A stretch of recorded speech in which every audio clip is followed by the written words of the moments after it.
¿Has oído alguna vez que el MBTI es una estafa porque es un efecto Forer de manual? ¿O tal vez que es exactamente lo mismo que el horóscopo? Pues hay que decir que mucha gente lo cree. Esto pasa por dos principales motivos, y es lo que explicaremos en este vídeo, que a su vez servirá como parte 2 del vídeo anterior, donde explicamos que el test de 16 Personalities no funciona. ¿Cuál es el problema que tienen en común la mayoría de tests de MBTI? ¿Es el MBTI similar al horóscopo? ¿Te crees cualquier definición que te salga en un test? ¿El MBTI cuenta con base sólida? Quédate y te lo explicamos. ¿Qué es el efecto Forer? También lo conocemos como falacia de la validación personal, o tal vez te sonará más como efecto Barnum. En esencia se trata de ese efecto en el que cuando leemos una descripción que en teoría nos define y que sale de un test, de un horóscopo y de ese tipo de cosas, nosotros al leerla decimos, anda, encaja muy bien conmigo, soy yo. El gran problema es que muchas de esas descripciones son muy vagas y generales, hechas expresamente para que todos podamos encontrar puntos en común en dichas descripciones. Si por ejemplo te dicen en una descripción, eres alguien capaz de sobreponerte a tus debilidades si se trata de un bien mayor. ¿Ese es un rasgo de personalidad concreto de una persona? ¿O más bien todos podríamos vernos identificados en eso? Incluso alguno no se ve identificado en eso, si se ve identificado en todas las otras cosas de la definición, pasará por alto esas partes en las que no encaja, y así la mayoría se sentirá satisfecha con esa definición general. Pero entonces, ¿el MBTI es víctima de ese efecto? ¿Nosotros como consumidores del MBTI nos estamos creyendo las definiciones?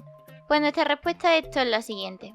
El MBTI real tiene muy poco de eso, pero los tests de MBTI que encontrarás en internet sí que suelen ser víctimas de este efecto, aunque tampoco al 100%. Para entender mejor esto, Nordar explicará cuál es el texto utilizado por el psicólogo Bertrand R. Forer en 1948 para demostrar la validez de su efecto. El experimento de Forer se basó en lo siguiente. Como excusa para luego entregar a los sujetos del experimento una definición, que sería una definición similar a lo que podemos encontrar, por ejemplo, en las definiciones del horóscopo o incluso en los test de MBTI. Hizo leer esa definición a muchas personas diferentes, las cuales puntuaban del 0 al 5 como de identificados se sentían con esa definición, básicamente si aplicaba a ellos o no. El promedio de la puntuación fue de 4,2.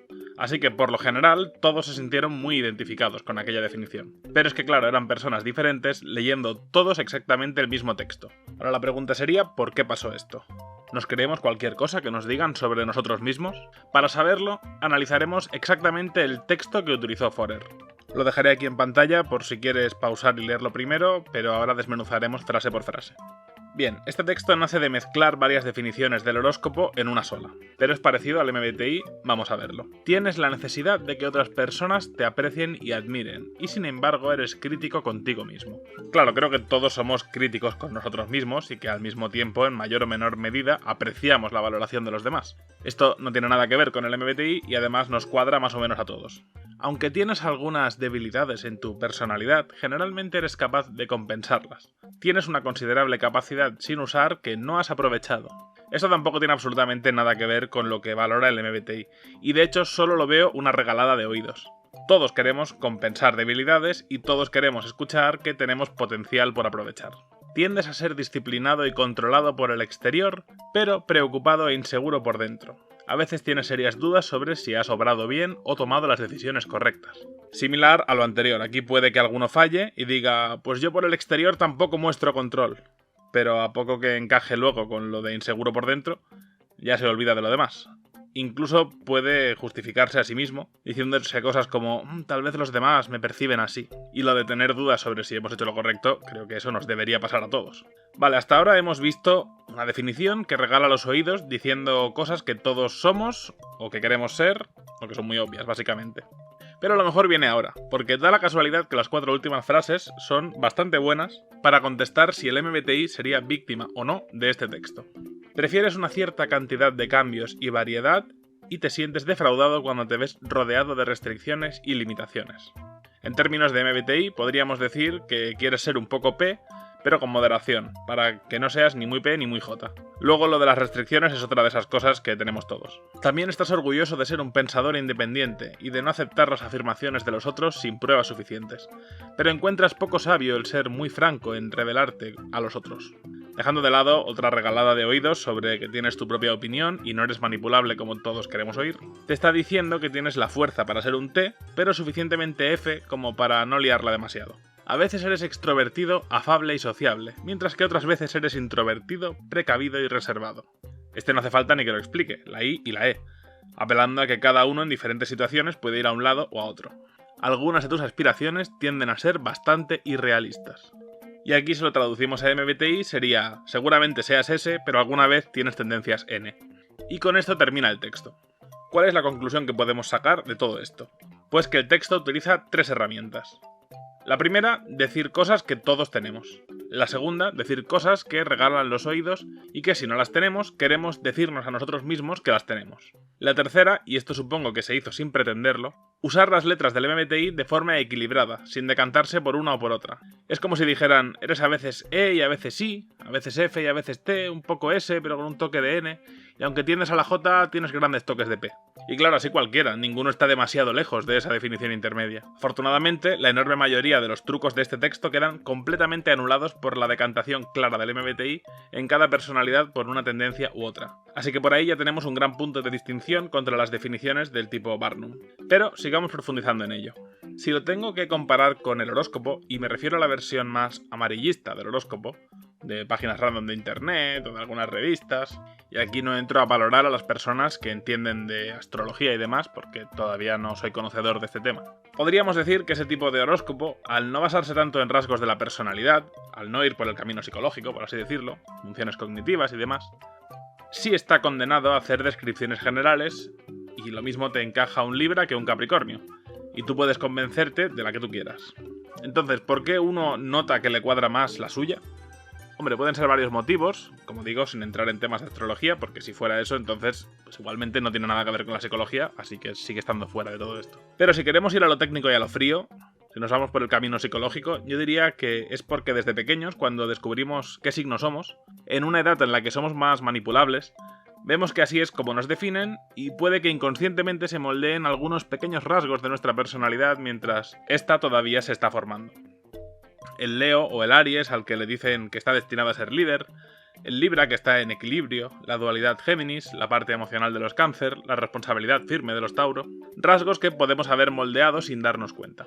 Pero con el MBTI hay muy poco margen de maniobra. Yo, por ejemplo, conocí a una persona que creía que el MBTI era víctima del efecto Forer. Sin conocer demasiado a esa persona, sabía que su personalidad rondaba las funciones sí, ti y te.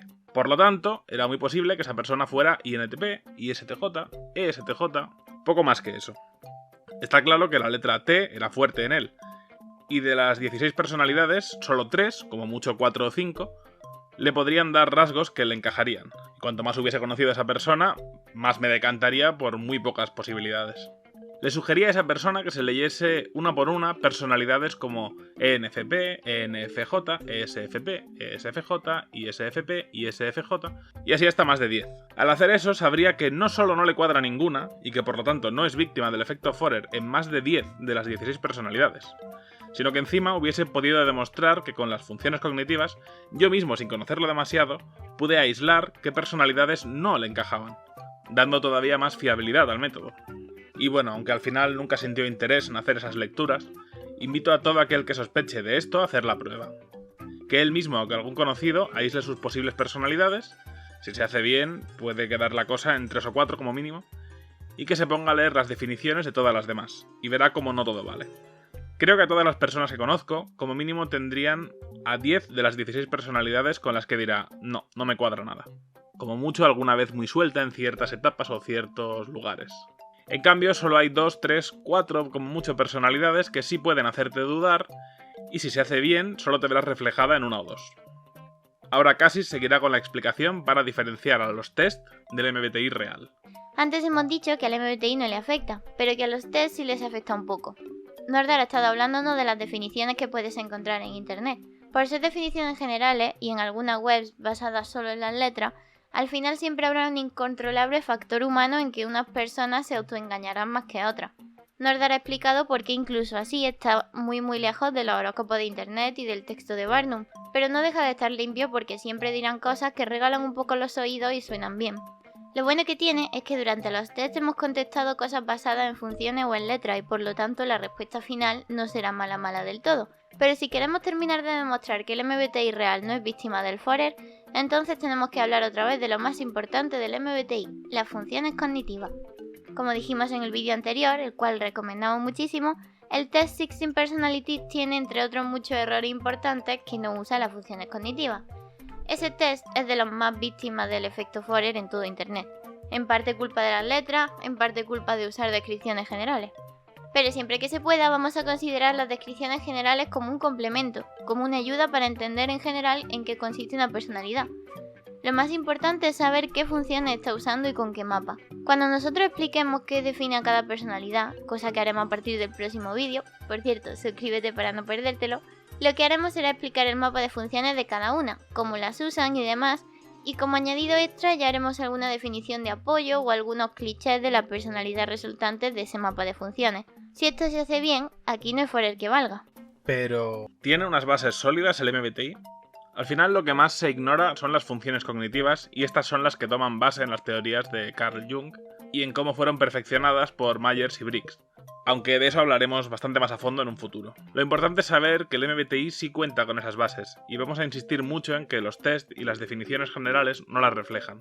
Por supuesto tampoco podemos decir que sea un método 100% ciencia clavada, pues tiene un margen de interpretación subjetiva que siempre va a estar ahí, ya que yo puedo ver, por ejemplo, la función ni en una persona que tal vez realmente no la tenga, basado en mis prejuicios o mis experiencias con esa función. Obviamente, cuanto más conocemos de las funciones y cuanto más objetivos pretendemos ser, más sencillo es evitar este error. Pero claro, puede ocurrir y por eso a muchos psicólogos no les interesa utilizar este método, especialmente para terapias y demás, porque no es un método 100% ciencia objetiva, y ellos no pueden permitir que la subjetividad y la interpretación manchen un diagnóstico. Pero fuera de los psicólogos, ¿funciona para usarlo de forma general el resto de la población? Aquí la respuesta es por supuesto que sí. Si no te importa que tenga ese pequeño tinte subjetivo de interpretación, que puede ser perfeccionado y controlado con conocimiento, entonces sí, estamos ante un método completo, basado en algo y suficientemente alejado del efecto Forer como para darle la credibilidad que merece. En resumen, el MBTI tendrá parte del efecto Forer en las descripciones generales de las personalidades que se dan en los tests de internet, pero no tiene apenas cabida en el MBTI cuando intentas detectar la personalidad de alguien conociendo de verdad el método, lo cual ya explicamos cómo hacerlo en este otro vídeo. Te dejamos el link en la tarjeta y en la descripción, por si quieres echarle un vistazo. Por eso, si alguna vez os dicen que el MBTI es una estafa porque es víctima del efecto Forer, podéis explicarles por qué eso no es así, o directamente pasarles este vídeo. Y si creías que el MBTI solo son las explicaciones que te dan al final de los tests, por favor quédate en este canal, porque así podremos explicarte mucho mejor por qué el MBTI es muchísimo más que eso. A fin de cuentas, las descripciones de final de los tests, aunque no son malas del todo, simplemente son la forma masticada y sencilla de acercar el método al gran público, sin entrar en análisis personales. No les culpamos, de otra forma habría que dedicar muchísimo más tiempo, pero si ellos no lo hacen, otros tendremos que hacerlo, ¿no? Para eso estamos nosotros. Para saber más sobre cómo se definen las personalidades mediante las funciones cognitivas, los siguientes 16 vídeos del canal serán ni más ni menos que un vídeo por cada personalidad, separándonos un poco de cómo lo harían webs como 16 Personality, que como hemos dicho, ellos mismos dicen que no usan exactamente el MBTI, sino que lo mezclan con otros métodos. Si no quieres perderte nada de esto, no olvides suscribirte a nuestra academia para que entre todos podamos sacarle el máximo partido a todo lo que el MBTI puede ofrecer. Deja en los comentarios tu experiencia, opinión o cualquier cosa relacionada con el efecto Forer y con los tests de MBTI, y también un pulgar arriba si te ha resultado útil. Nos volveremos a ver aquí, en la Academia MBTI, para seguir aprendiendo juntos. ¡Hasta la próxima!